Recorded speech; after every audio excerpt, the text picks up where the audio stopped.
Hello, hello, hello, my Centurions. This is your old buddy Romulus, and once again, I have shifted time frames from the Forum of Ancient Rome to join you. That's right, you, today in the modern trading markets.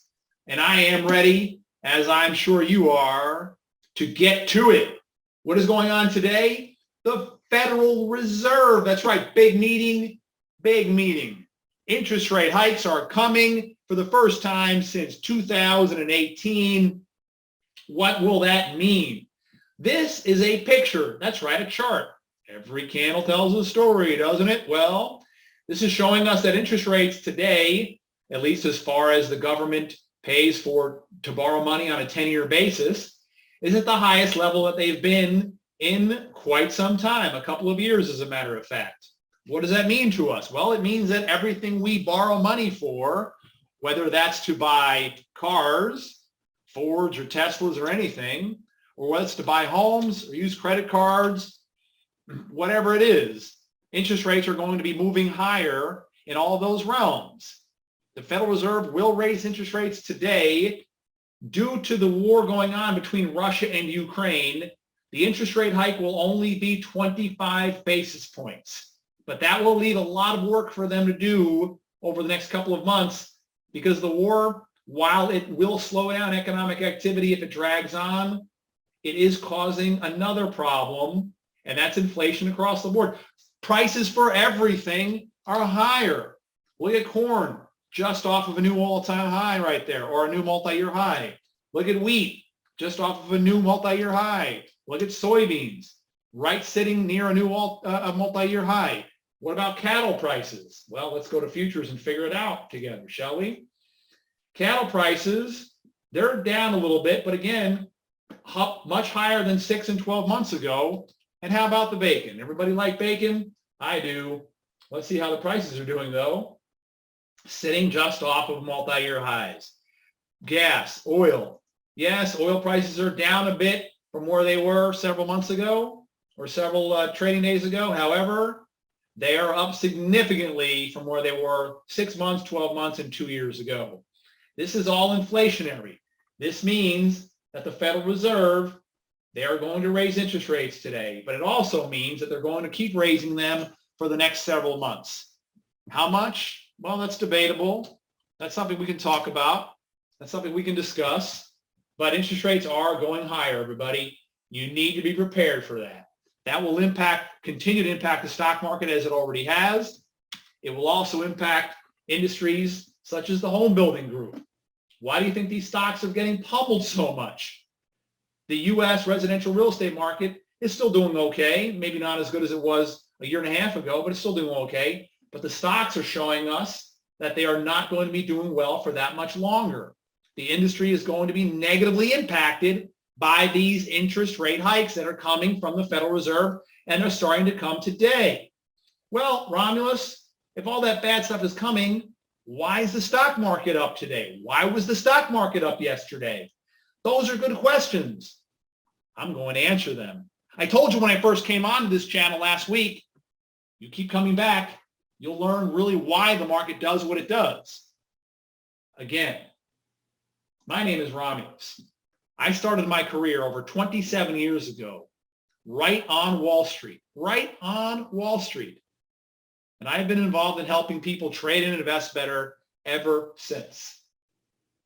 So the market goes up yesterday. It goes up today. A couple of reasons. Nothing goes in a straight line forever. No matter how bad or good it may seem, there's always a period of time when they kind of double back and revisit old areas. That's one of the things that's happening now.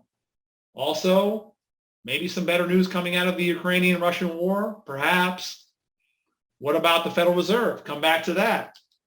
People thought the Fed was going to raise interest rates a whole bunch today. Maybe they're only going to raise them a little bit. There's a couple of different reasons. Mostly, though, it has to do with what I said originally. Nothing moves in a straight line forever. It was just due. Things get overdone on the upside. Things get overdone on the downside. And then we get a little revisit. That's what's happening right now. And so my Centurion Nation, we were able to take great advantage of this little sell-off that had been going on in the market the last couple of days. We bought Brazil yesterday, right before the market closed, right before, almost at 4 p.m. Eastern time, and then sold it right when the market opened today for a nice fat, almost 2% winning trade. In terms of trading hours, we barely held that for a few minutes. And that, my friend, was one of the lowest risk trades that I've seen in the last, well, couple of days. But they keep presenting themselves, and they will continue to do so. Okay, what about the S&P 500 again? Running into perhaps resistance, higher levels, but not too much higher. First, there's a downtrend line that's been in place. Drew this one a couple of weeks ago. This has been in place since the all-time high. Best to move it to a line chart to see it a little bit easier. Okay, so that one is coming as a possible area. What do I mean by resistance? What I mean is that's an area where people could start selling stocks again. That's an area where people bought stocks up here, here, or up here. They're losing money. They don't want to lose money. Nobody likes to lose money. In order to get rid of that bad feeling that is created from losing money, they sell what it is that's causing that bad feeling. And that impacts the entire market in the S&P 500 and across the board. That's resistance. So that could be coming in the form of this downtrend line. If it gets above there, could be coming in the form of these two moving averages. Moving averages are nothing more than lines on a chart that show you the price over a period of time. So this is 50 days. This is 200 days right there. Right above that, you have another area of resistance. There's a lot of work to be done if this market is going to get the all clear sign to start sailing and cruising like it was post-COVID up until a couple of months ago. A lot of work remains to be done. On the positive bullish front, this is a VIX. This is a measurement of fear or lack of fear. This has been pulling back. This is a positively bullish sign for the rest of the stock market that could be supportive of somewhat higher prices into these resistance areas over coming days or weeks. Again, I'm Romulus with Backpack Trader. Thrilled to have the opportunity to speak with you a little bit today. Go ahead and put your questions in the comments section below. I will get to them. And I'll be coming back from ancient Rome every few days to visit with you and hopefully help all of us become better traders and investors. I'm sailing back to Rome on my chariot for now. I'll come back. We'll see you again soon.